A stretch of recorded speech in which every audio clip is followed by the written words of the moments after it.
For our Social for Life, we're celebrating the Dobbs decision that overturned Roe versus Wade. And applause for that. Yeah, awesome. Applause for that. Excellent. Applause for that. Let's celebrate life. I just want to do a couple of quick announcements for the club. First, I want to thank everybody for being here. Thank the board, especially the EC. Thank you very much, and especially our president, Gavin Wax, Vice President Nathan Berger, and the EC. Thank you again for giving us this platform and this opportunity to have this social. Just want to announce a couple of quick events. On the 12th, we have our Libertarian Jeopardy event, hosted by our chairman of the Libertarian Caucus, Lucas Federico. Please get your tickets on Eventbrite. Also, we have a karaoke night on July 20th. Tickets are on Eventbrite as well. That will be an awesome experience. Those two next two experiences will be awesome. So go ahead, get your tickets. And also, we have our gala. Gala is December 9th. Tickets are on Eventbrite also. It's going to be a major, great affair. If you went to the one last year, we had Donald Trump Jr., we had Marjorie Taylor Greene, Jack Posobiec. Yes. Leaders in the conservative movement. So this year is going to be even better. It's going to be at Cipriani Wall Street. So be sure to go ahead and get your tickets. Early bird pricing is on now. I don't know when they're going to take it off and put in regular pricing, but go ahead and get your tickets now. I think that's about it. Without further ado, I will introduce our outreach chairwoman, the person who I report to as the caucus chairman, Savannah Craven. Hi, everyone. Thank you guys so much for coming. To see all of you guys' faces here just makes me so happy because this is my life. Saving babies is my passion, and it's just so amazing to have this platform. So thank you. So tonight we celebrate the overturning of one of the greatest human rights injustices of all time and the greatest one of our time. It was Roe versus Wade. For nearly 50 years, Roe haunted our country and allowed child killing on demand nationwide. And 1 year ago, a little over 1 year ago now, on June 24th, that was overturned, and Dobbs saved a lot of babies. Over this past year, Over this past year, we have saved over 60,000 babies from being murdered. And those children are going to do amazing things because they get an actual chance to do amazing things. And so I just want to celebrate that tonight. So now abortion is left up to the states, and we have the chance to change laws to protect life at all stages, born and preborn. So 1 year ago, I was actually outside of SCOTUS, patiently waiting for the decision. I was wondering if it was going to be the decision day. We didn't know. And at 10:10 a.m., it was announced that the Constitution did not confer a right to abortion. Yes. And later, a friend mentioned to me the Bible verse John 10:10. And here's what it says. The thief comes only to steal and kill and destroy. I have come that they may have life and have it to the full. And so I just thought that was so beautiful that our great Lord took that moment in what he said and so beautifully made that happen right at that moment. So Roe v. Wade, now that it's overturned, it was and it is still unconstitutional. A country is supposed to protect its people, especially its most vulnerable. And today, still, over 2,000 babies will be killed needlessly to abortion. So our work is not over. And as we know, in states like New York, California, New Jersey, etc., abortion is becoming even more widespread, right? Because it's left up to these states. And so many people think that our work is over or that we can take a pause or that we're done. But we all know that's not the case. Dobbs missed one extra point, that a person is a person, no matter how small. And so in our state, abortion is rising. And we have seen in 1 year that this abortion access has expanded. It's going to continue to expand. And so that's why it's our job to continue working every single day to share the message of abortion, getting it out that it's not only just children being killed, it's also these mothers, right? A lot of these mothers don't want to be making this decision. They don't know that there's other options and that there's people out here that will care for them and their baby before they're born and afterwards. And so the way that we do this is educating yourself on abortion, what's really happening in your area, in your state. Know what the people in our state are doing and the laws that they're trying to implement. Be actively pro-life, which means speaking out on social media, having conversations, sidewalk counseling, advocating for pro-life laws, and holding our leaders accountable. So a lot of people like to run on the fact, yeah, I'm pro-life, yeah. But actually, once we elect them, let's make sure that they're actually doing that and continuing to protect life and introducing bills to do so. The pro-life position is very simple. Abortion ends a human life, and ending a human life is wrong. It's not complicated. We're not just trying to control women. We're just trying to protect life at its most vulnerable stage. I want to encourage you all to get involved with lots of different pro-life organizations. I'm with Students for Life of America, so I work specifically with students. You can also join a 40 Days campaign or even just volunteer at your local pregnancy resource center.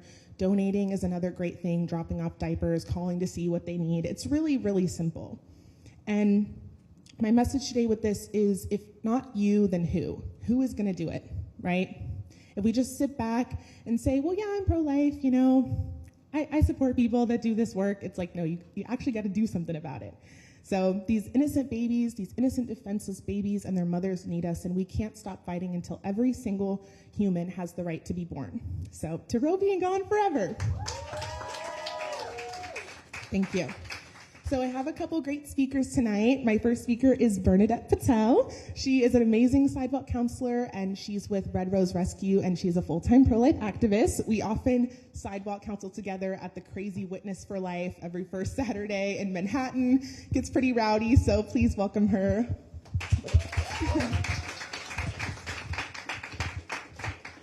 Hi, everyone. Thank you, Savannah, for that great introduction. I met Savannah at the beginning of the month, and she saw me getting cussed out by pro-aborts and was like, you need to speak. And so I was like, okay. And so the topic was the state of the pro-life movement after Roe v. Wade. But before I talk about post-Dobbs, I'm going to take you guys back, bear with me, to 2020. Remember that great fun year? So it was right after 2 weeks to slow the spread turned out to be a lie. And I don't know if you guys remember when the George Floyd riots broke out.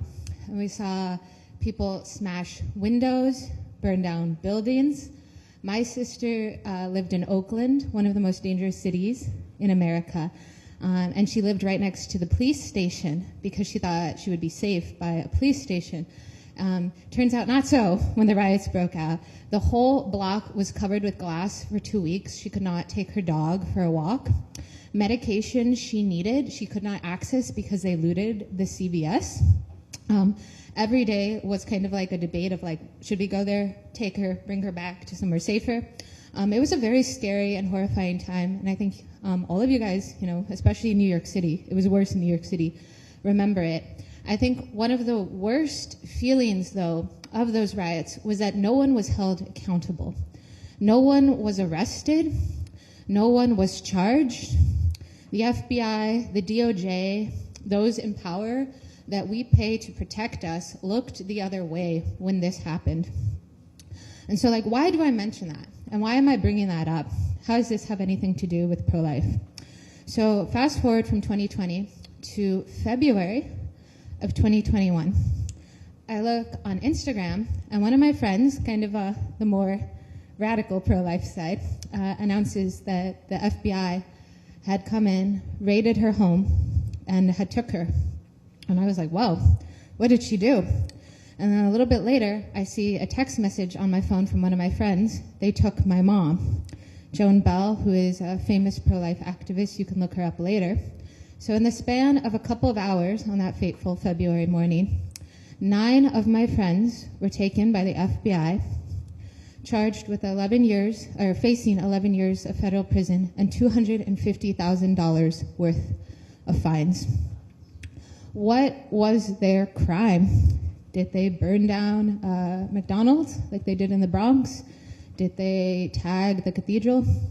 No. What these people did was they went into the DC Surgery Abortion Clinic, a notorious abortion facility in the District of Columbia, run by the infamous abortionist Sant'Angelo, who advertises that he loves doing abortion, late-term abortion, specifically up until term.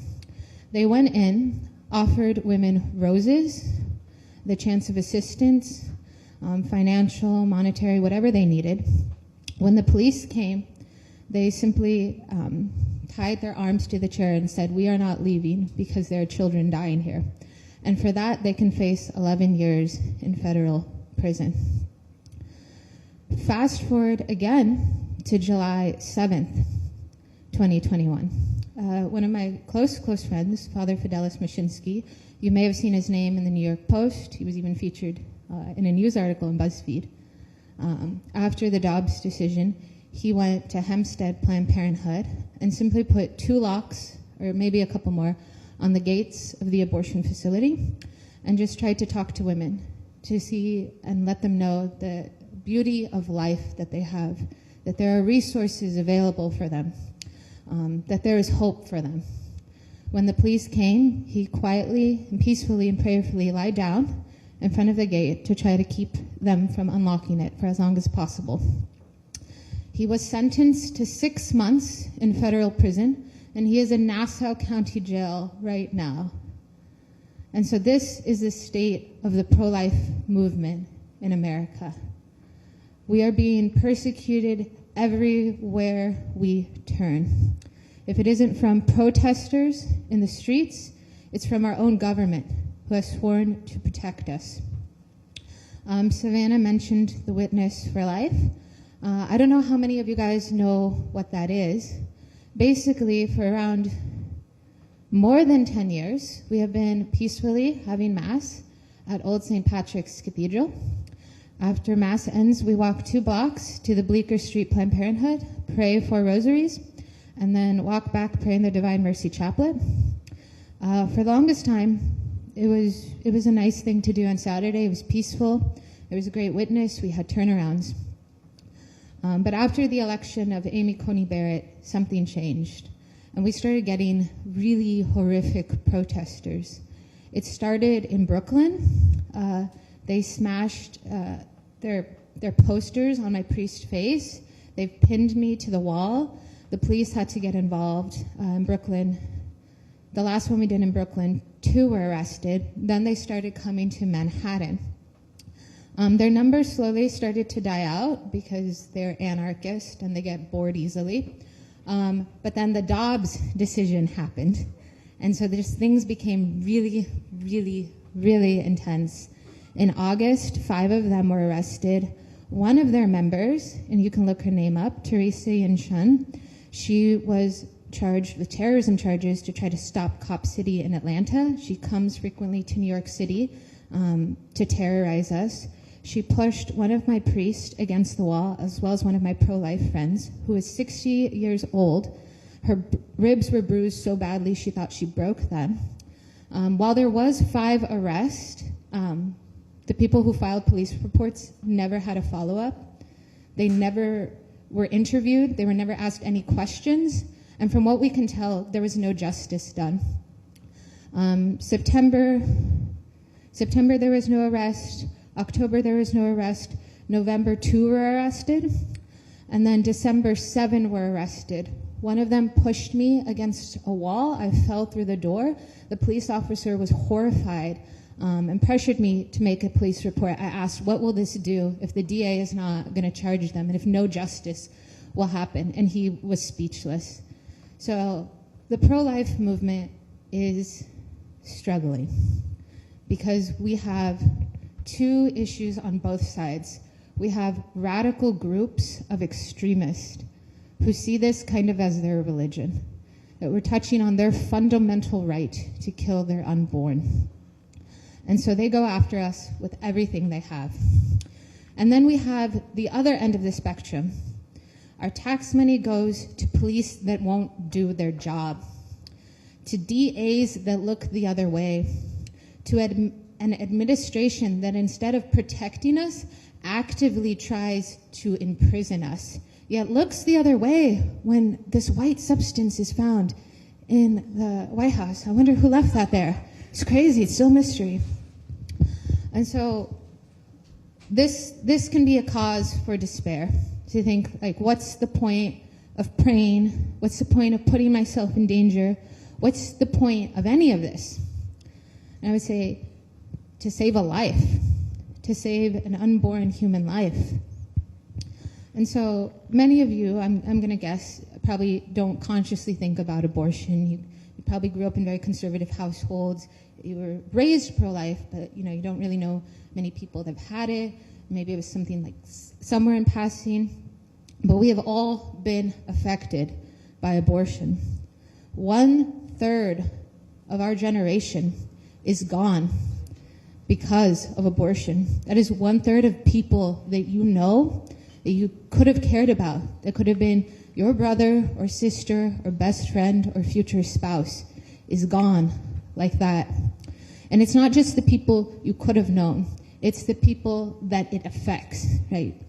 So there's a condition called PAS. Pro-lifers have been talking about it for many, many years. Planned Parenthood tries to deny it. Post-abortion stress syndrome. If you look up the details of it, it starts to make a lot of sense. It's a form of PTSD that women get when they have abortion. They become angry, they become violent, they become very, very wounded. You can see that even with those that yell at us outside of Planned Parenthood. Think of any other issue that this happens. School choice. It doesn't necessarily happen to the same degree as what the pro-life movement gets. Gun rights kind of activists or people who want to take away guns, they do get enraged, but you don't see this kind of violence from them the same way you see it in the pro-life movement. And it's because this is about a human life. This is about the fundamental question of, should we protect human life? Yes or no? And some people say no. So thank you, Savannah, for inviting me. And so for your homework, everyone, I'm going to invite you to something. So I won't invite you to the first Saturday because that's kind of intense, and I don't want you all to get PTSD and hate me. But instead, I will invite you to second Saturdays in Brooklyn. So every second Saturday of the month, we pray in Brooklyn at 44 Court Street. It's a Planned Parenthood. You can't tell. It's in the 6th floor, of a building, right next to a Lot Less and a cannabis store. It's very strange. The station is Borough Hall. You can meet us at 9 a.m. We're the ones holding signs, being the weirdos, just praying. Oh, I'm sorry, no, we're the violent ones just praying. Sometimes there are protesters praying that they're none this time, but it's up to God's will. When they do come, they're not that bad. So I invite you that being pro-life isn't about just saying I'm pro-life or coming to this and eating chips and listening to a speaker. It's about putting yourself in the place of the unborn, experiencing that discomfort of people looking at you or being like, what the heck is she doing? Or hearing those mean comments, my body, my choice. It's about sharing in the suffering of those that suffer so much and it goes unnoticed. So thank you, Savannah, and thank you, New York Young Republicans Club. Thank you so much, Bernadette. So we have our third speaker now is Pearl Corbin. And she is one of the founding members of the Life Team New York, as well as a local Bronx leader for the 40 Days for Life. Pearl's calling is as an evangelical pastor and believes to stand with Christ and protect the innocent unborn. She presently serves as the chair on the board of directors for Expect Hope, the only evangelical resident home in New York City caring for young, unsupported, pregnant young mothers and their babies. So please give it up for Pearl.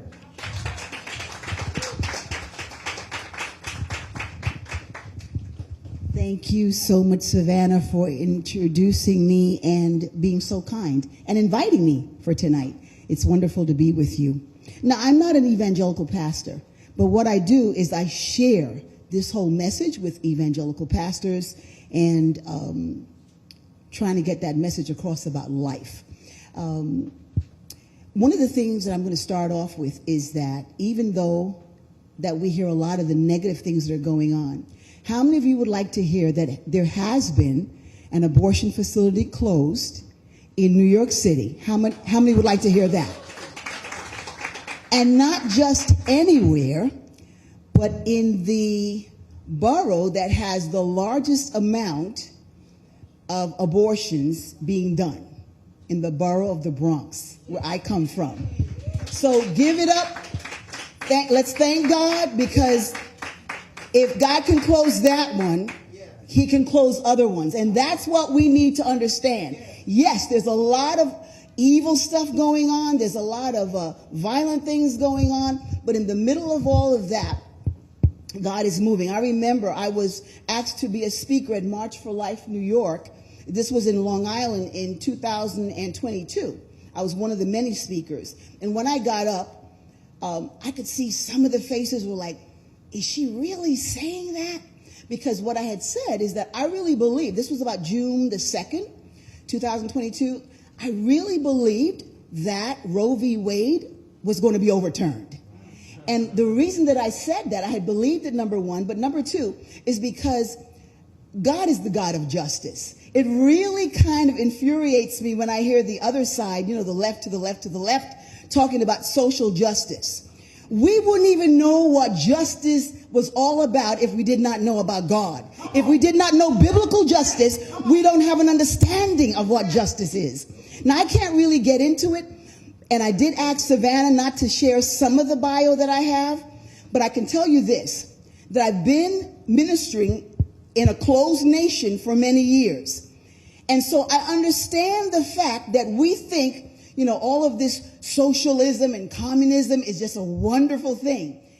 I look at people that say that, and I kind of just have to stand back a little bit, because I realize that they don't have a clue about what they're talking about. We're living, why you think they're all trying to get over here? Because we're living in still the freest nation that's on the planet right now, at least right now. Thank God. And that's how come there still was the possibility of having Roe v. Wade being overturned. But the reason that I had said that, and I'm not a prophet, but I do read my Bible. And the Bible talks about in the 50th year is the year of Jubilee. And so when I count back from January 73 coming up to January 2023, we're talking about what, 50 years. And he talks about how in the Word of God, it talks about there will be a release of those that have been enslaved in the 50th year. And if you really read your Bible, you know that that year of Jubilee actually begins in the 49th year, coming into the 50th year. So I didn't think that I was really going off of a limb when I stood there and everybody else was watching me, and I'm saying, no, I do believe that Roe v. Wade will be overturned. And some of the hands were clapping, and some of them like, I don't know. But fast forward, I think it was literally close to 2 weeks after that, thank God, Roe v. Wade had been overturned. Our Constitution never gave us a right to maliciously take the life of an innocent person. This is the United States of America, after all. And so we have not been given that right, thank God. So that came to pass. And I also remember another time, I'm looking at my watch because I want to be sure that I don't overdo. I remember a time about 3 years prior to that time that I was speaking at March for Life, New York. And so that was in June 2019. And I had the opportunity to go and attend March for Life, New York, that was being held in Albany. My daughter was with me and about 2 other ladies. I had parked the car in a place that I wasn't exactly sure where I had parked it. I knew where I parked it, but I wasn't exactly sure where was I parking next to. When we returned, I realized that we had parked right next to the governor's mansion in Albany. And so I looked at it, just to let you know how God moves. I looked at it and I saw there was a lot of security cameras, there were a fence, there was barbed wires, but mixed in with the security cameras were mics. A whole set of mics. And all of a sudden, yours truly was inspired to get in front of that security camera with the mics. And I said, Dear Governor, which was Cuomo at the time, You just did, that was June 2019, but you just did about 6 months ago a very bad thing.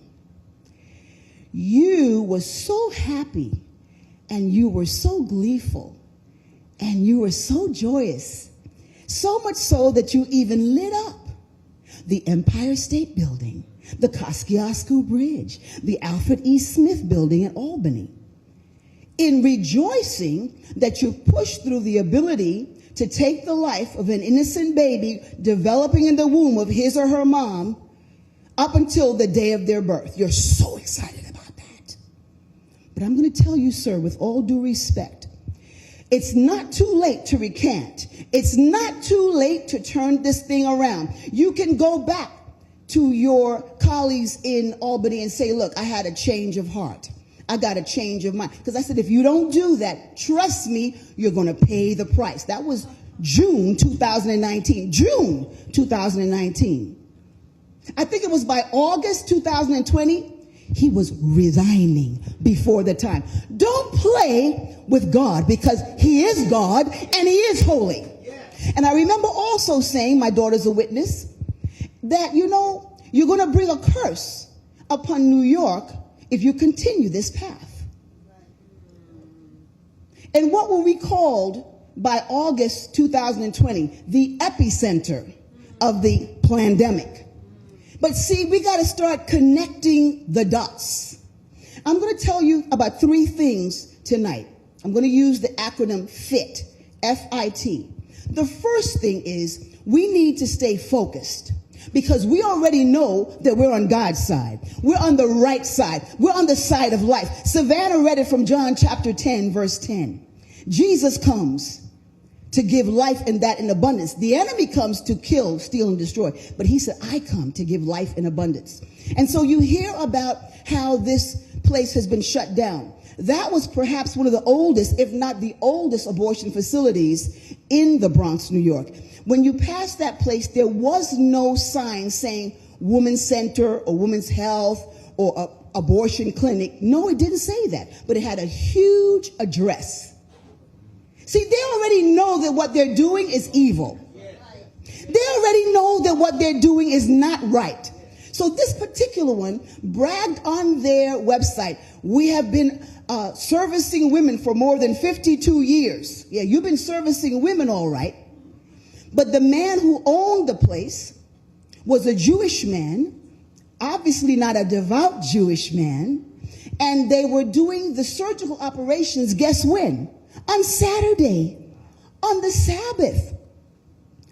Well, he eventually lost his license because of at least 2 women that lost their lives under his care. And let's not talk about the thousands of babies that never did see the light of day. But see, we can go so far and then God will say that's enough. And so they went but so far, and God said that's enough. And I want to encourage you, number 1, be focused. We thank God Roe v. Wade has been overturned, but we won a battle, but the war is not won yet. So I don't want us to get complacent, get comfortable and think, okay, we won that. Now we all can just party, have a good time. No, we're in the heat of the battle. But what I want to encourage you with is a secret that I've learned through my life. I don't have what it takes to win this war. You don't have what it takes to win this war. It is not just this war with the pro-life issue, but even the thing where they're now trying to teach 4 and 5 years old to think about it. You maybe want to become a different gender. This is evil. I'm going to tell you why. If you don't even know what you are, the devil's already got you. Because you don't know what you are now. So now you could be one of 57 or 78. Because you don't know exactly. But see, that's not God. And listen, be focused. Don't let people take you off your game. But what about this? And then they'll take you off of a far different conversation, and you'll scratch your head later and figure out, wait a minute, how do we get into that? Remember, be focused. Be focused. Be focused. What I learned is that Jesus said, I am the vine. You are the branches. And without me, you can do no good thing. Now, I led a 40 Days for Life campaign outside of that place for the last 7 years. Prior to me, people had been praying for years. And I believe God took all those prayers and all those tears, not just when we were there, but all those prayers and tears together and combined to finally give us the victory. But I had to be, as the leader of that campaign, very focused. People would come by, say all kind of things, give me all kind of fingers, some of them very bad, some of them good. But in the end, the last couple of years, I found that I got a lot more good fingers than I'm not going to show you the bad finger. I got a lot more, yeah, we're with you. I wish I had the time to tell you some of the stories. Phenomenal stories. But be focused, because the thing of it is, you never want to get to a position where you think, I can do this and I can do that. No, you can't. I'm going to tell you that right now. You cannot. But Christ in you can do all things. So nothing is beyond the realm of possibility when it comes with him. And so that's how come I believe after 7 years of just plowing there and fasting and believing God and standing there, whether it was rain, whether it was snow, whether it was sleet, whether I was being cursed out, we're not being cursed out. We stuck with it, and God said, time, close. And I believe that's the beginning of an avalanche to come across New York City. But my question to you is, do you have faith to believe?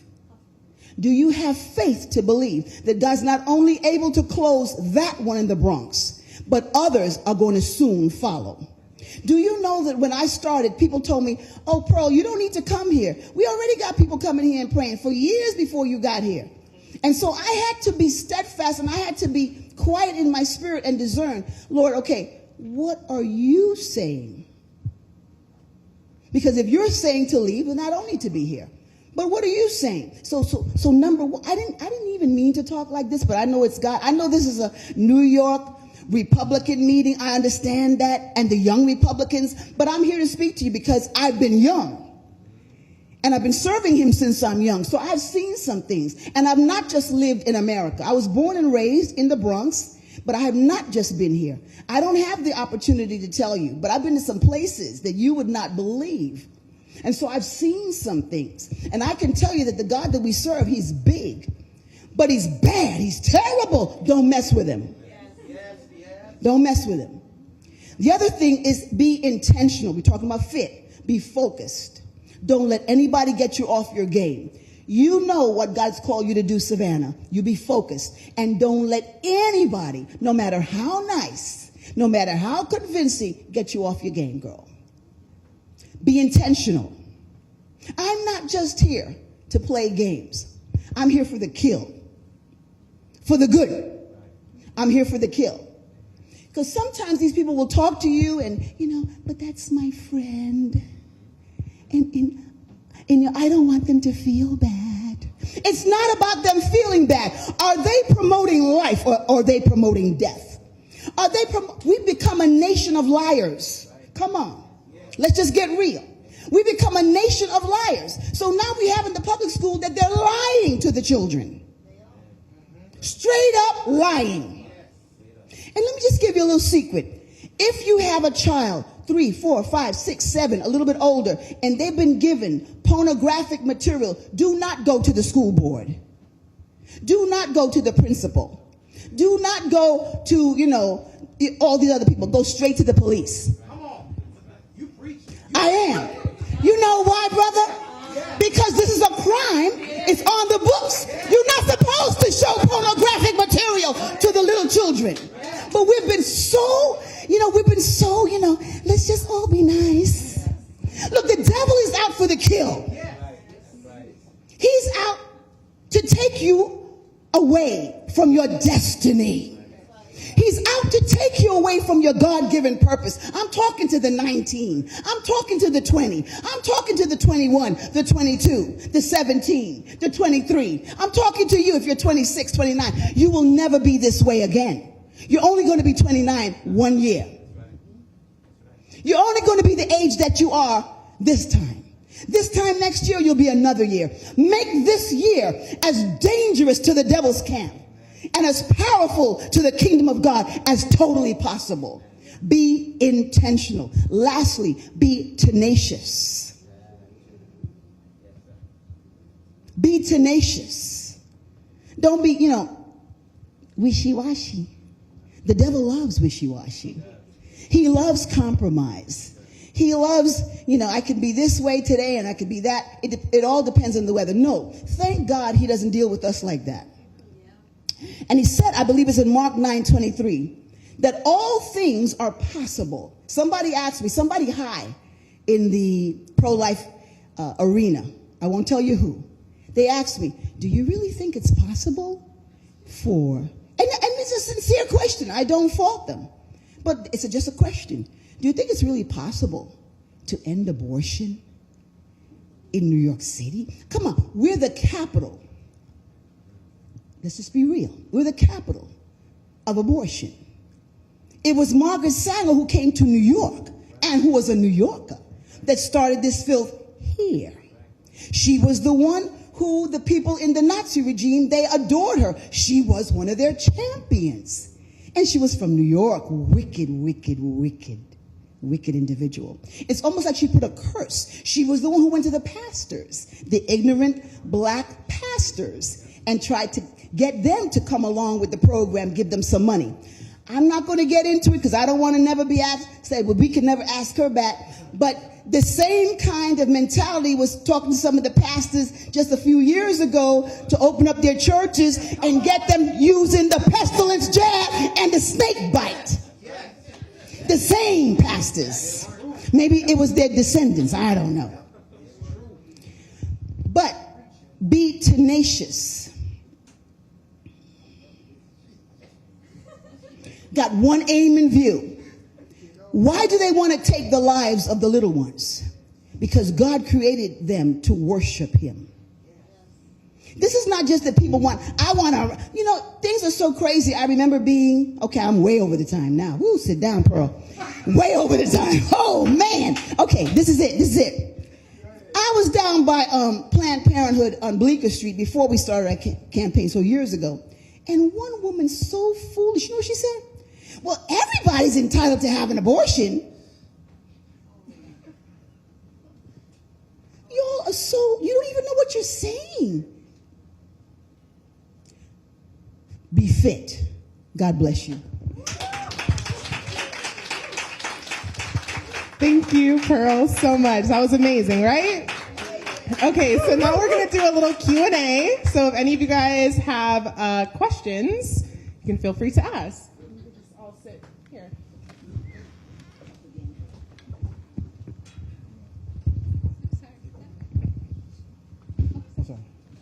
So this is time for questions. Anybody have any? All right, there we go. Next hand.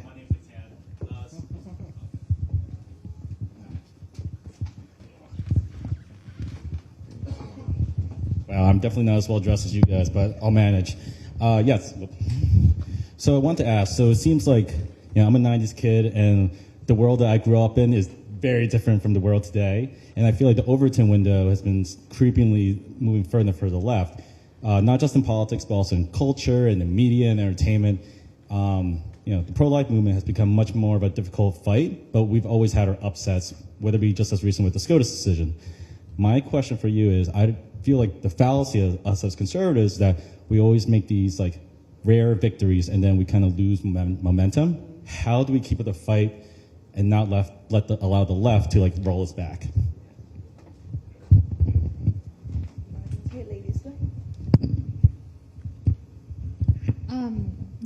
So I think a lot of what the conservative movement does is in the judicial branches.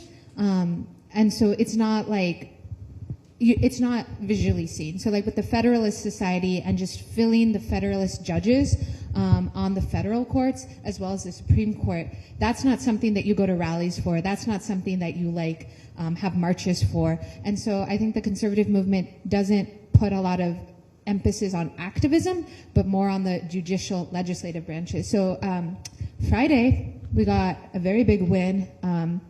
The SCOTUS struck down discrimination. They struck down affirmative action after almost nearly the same amount of years as Roe v. Wade, like it was 50 years or something like that.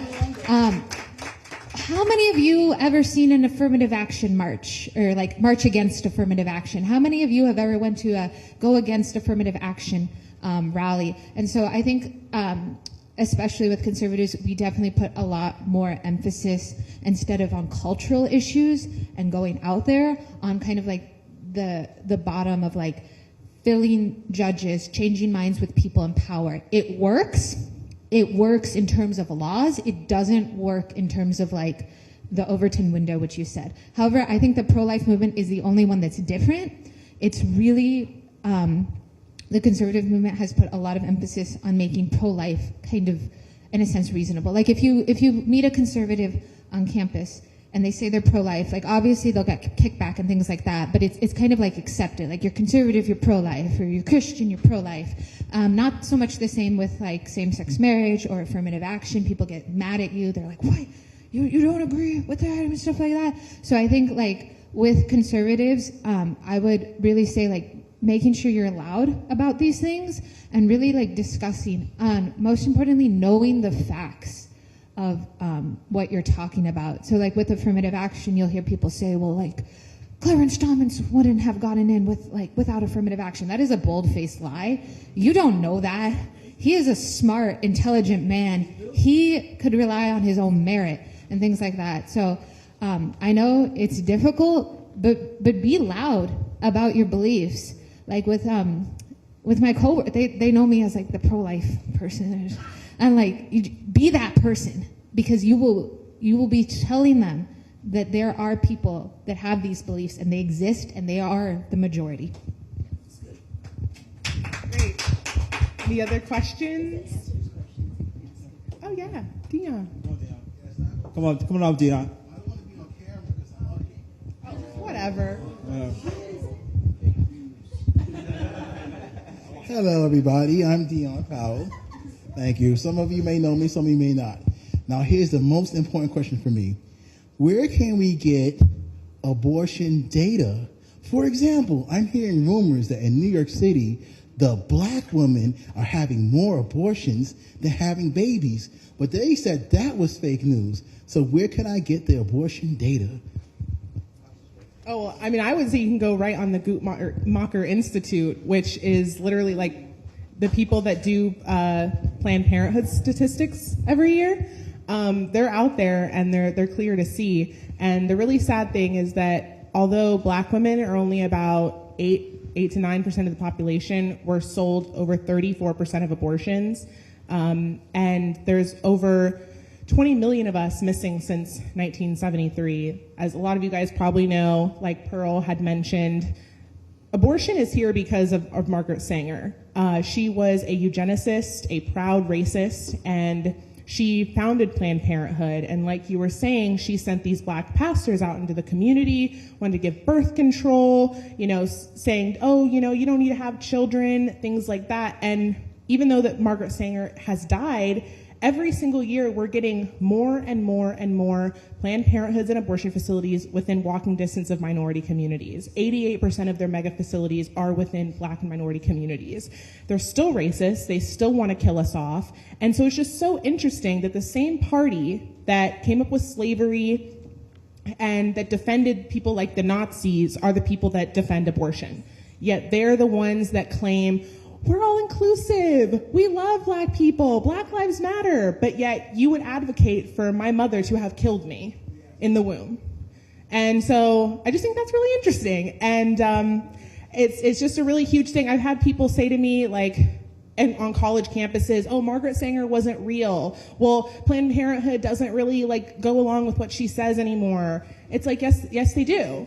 And if you called up and asked right now to any Planned Parenthood, I'd like to fund an abortion specifically for a black mother to kill her baby, they'll probably take it. So it's not that we're just fighting against a woman's rights to have an abortion. We're fighting against racism. We're fighting against legalized murder. And I think that you should mention that when you're having these conversations to the anti-racists. And not to point Savannah out, but we need to be knowledgeable like Savannah. You see how she's able to come So we've got to do our homework. We've got to know what's going on, not just, but she knows. And so we have to take time, do our homework, be knowledgeable, and understand. There's so much that we can tell them. I'll just say something that I just heard today. It's going to bless you. It's going to encourage you to speak into the culture. Speak into your sphere of influence. Because you can speak to people that we'll never be able to speak to. So if everybody does their job, we're going to get the word out. So my friend was telling me when she was, and we're talking about 30 years ago. This is not in this 21st century. So she's telling her Columbia professor, after listening to a whole lot of rhetoric for a long time and everybody in the classroom, she told me, Pearl, after I listened and things went back and forth and I kept my mouth shut, I finally came up and I said, I'd like to say something, and I did. And he actually listened. Some people will actually listen. So he listened, and this is what he said. I've never heard that perspective before. So some of the people that you're talking to, they have never heard the right perspective before. All they're hearing 24/7, like we heard about, just take this 24/7, 24/7, 24/7, 24/7. All they hear is, a woman's body. Her choice. Of course, that's not her body. Because she's leaving with her heart, her limbs, her brain, her everything, and that child lost everything. But I'm just saying, speak. Be well equipped to speak, like you're hearing these two young ladies here tonight. Thank you.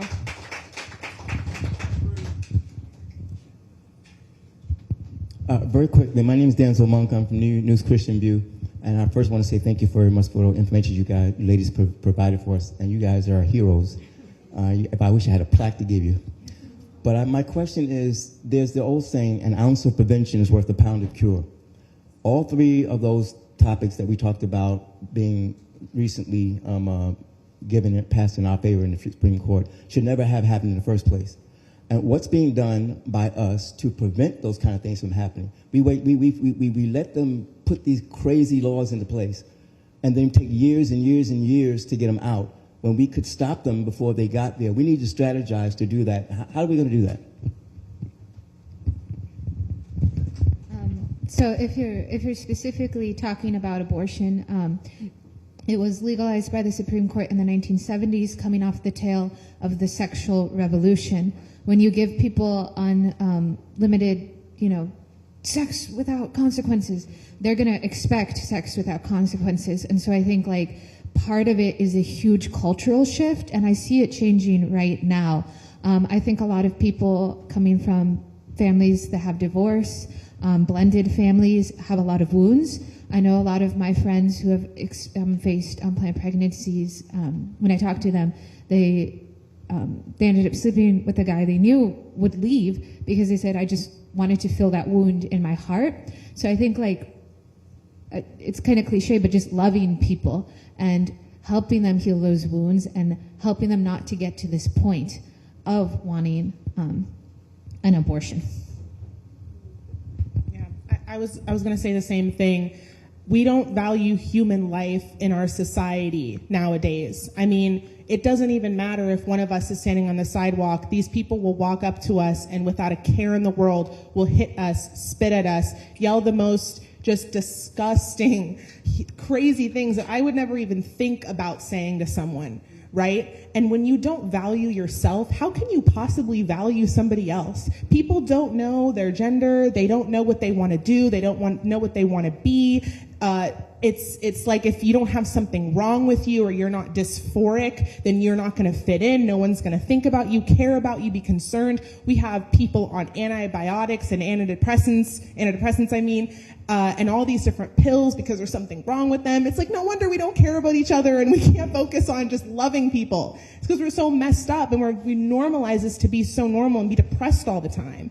And so I think we just need to get back to a culture of even if we don't know someone, even if we don't agree with them, doesn't mean we get to disrespect them. It doesn't mean that we get to hurt them, whether that be emotionally, verbally, physically. just respecting human life, and that's why we're whole life. That's why it doesn't just stop at, oh, well, the woman chose life, or our job is over. It's the whole life, because human beings matter from womb to tomb. Exactly. You want to say anything else? Okay. And a big part of it is the family, of course. And so this is the number one unit that the powers that be, that should not be in power, but the powers that be, this is the number one unit that they're attacking, because they don't want that right unit, the mom, the dad, the children. Because when the mom and the dad and the children are functioning in the way that God designed and are taught by their parents first, rather than a secular society, then they're going to learn, number one, who they are, who their God is, and what their purpose is. So you're talking about a whole generation and generations of people that don't know what their purpose is. They don't know that they have God-given destinies. When I say that, people are like, a lot of people are in shock. I have a destiny? They've never even heard the concept. So I'm as radical to tell people, it's not just, it's good that you're getting married, this man, this woman, and you're going to create, but what is the purpose of you all getting married for? Is there a destiny for this marriage? Is there a purpose? Otherwise, you're just like everybody else. You're just, just fit the regular thing. There should be a destiny. There should be purpose, that what you bring to the table adds substance and makes a change for eternity. So it does begin in the home, I believe. And if it begins in the home, when they leave the home and they come out into the society, they come out into what I call Pharaoh's court. They know how to stand with confidence and how to speak the truth in love. That's it. All right, anybody else? Okay. So my question is a little loaded. I had a miscarriage, and so when you talked about the trauma, when I had that miscarriage, I think I'm still suffering to this day, because I had a twin, and these two babies were growing inside of me, and we use the word miscarriage, or you can say it was an abortion, spontaneous abortion, right? So of course in my brain, I have a son. I still think about my two boys, and I don't know if I'm traumatized. I still talk about them, and that's many, many, many years ago. So it's a death. Like how my mom passed away, I still think about my mom. My dad passed away, I still think about him. My brother passed away. Someone has died that I know. These were two boys that like I said, was growing inside of me, and I saw them and they were taken away, and they're no more. So when you talked about that trauma, so I know you have the clinics and you're out there trying to help people not to have the abortion. And I used to use the word abortion. I'm taking back all the language that the left is using. Please. I'm not using it. I don't know if you don't. I don't say abortion. It is murder, because you're killing your kid. So that trauma, what do you do after? Is there any way now that you help that person, that lady, after that abortion and the trauma that she suffered? Because the left tells you all kinds of stuff, but they don't tell you the after effect of everything. They don't tell you the trauma you're going to suffer. They don't know the pain you're going to have afterwards. So what do you do with that? I'd like to address that first, and then my younger sisters will help. They'll come behind.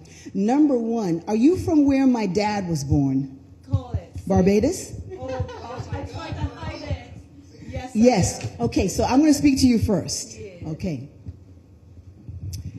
Number one, you didn't have an abortion, because an abortion but an abortion, even the word abortion is meant to terminate a life. So you did not terminate a life, and even though you call it spontaneous abortion, no one went in there to terminate the life of your twins. So that's why I would not call it an abortion at all. I would call it a miscarriage. And we do have what we call post-abortive ministries, not just for people that have had abortions, but for people that have had miscarriages. And they will minister to you and pray with you and walk you through a journey. One of the ones that I know, several of them, but one of the ones I know, it's an actual Bible study that goes like for a few weeks. and it's weeks of healing. Some of them happen over a weekend, a very intense weekend. But we have post-abortive ministry and also ministries for people that have had, and I'm so sorry for your loss. But I do believe that you will see your sons again. Amen? I believe that. I just want to say I'm so sorry for your loss. And that doesn't matter. You know, when you lose a child, that pain is with you for a while. And I think the first thing to do is to acknowledge that it is a child.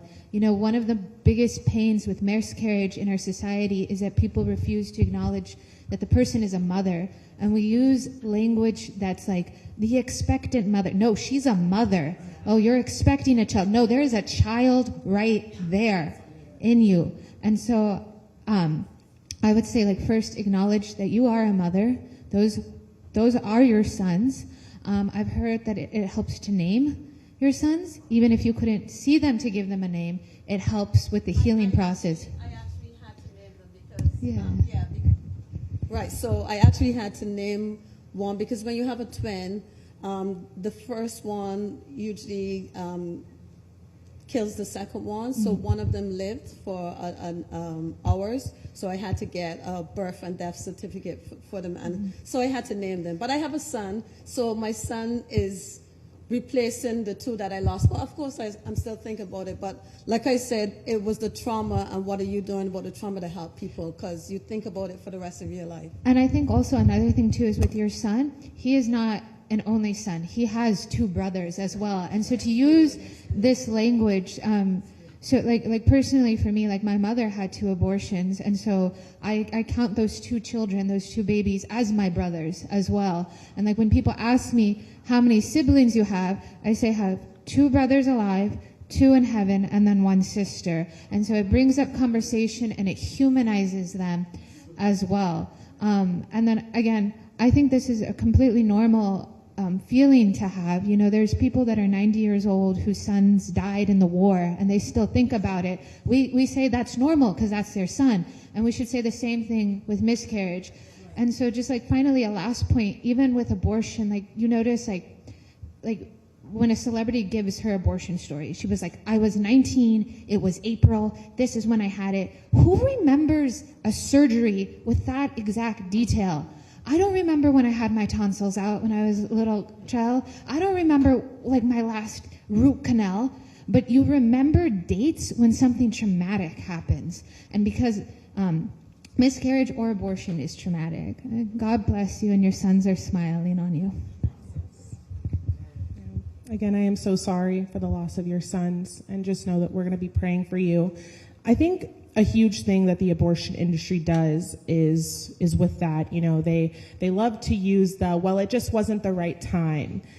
And, well, this child was a mistake because I wasn't supposed to get pregnant now. No person is a mistake. And we are privileged to be born here and be able to even say that. And to tell a woman that her fertility and this child that she's carrying is going to ruin her life or it's suppressing her ability to achieve her dreams is just inherently anti-woman. I mean, the abortion industry is racist. They are sexist. They hate women. They literally do. They're all the things that they call us, right? But that's what the devil does, right? Is he'll put you in the blame. And so we have to step up and say no. Even though this might not be the perfect time, because really everybody that's here that is a parent, is it really ever a perfect time? No, right? But it was the time intended for you. And I mean, I was not expected. Half of us were not planned. So therefore, if we were to end the life of every person that wasn't here, half of you guys wouldn't be in this room right now. And that's the reality. But again, no person is a mistake. All right, I think we'll wrap it up there. Yeah. I think we'll wrap it up. Thank you, everybody, for attending. Just want to make an announcement. Proceeds from this event will go to the Sisters of Life. Yes. Is that correct? Okay. We're going to be donating proceeds from this event. And for those that don't know, the Sisters of Life is a wonderful organization. They have a maternity home. Any woman that comes to them, no matter the need, no matter the faith background, no matter the values, they will help. So it's a wonderful organization. Awesome. And also, we have an opportunity to help keep the political action. We were talking about being active in pro-life measures, getting active in politics. We have an opportunity to help keep the conservative foothold in Virginia state legislature. They have a majority in the House, but they have a slim minority in the Senate. If they can get opportunity to flip the Senate, we can make Virginia a pro-life state full and foremost. There's opportunity to do phone banking and also ultimately opportunities if you want to go to Virginia to do some more political canvassing. If you're interested, please come see me about it and we can take it from there. But otherwise, I will let you all go back to socializing. Thank you very much. Thank you for our speakers for your awesome. Can we give a good round for these speakers? Thank you. With that said, enjoy and keep the good times going. All right. And can we quickly get the board up here for a quick photo with our amazing speakers? Yeah, yes, board. Board rally. Hold on, wait.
The first week I started.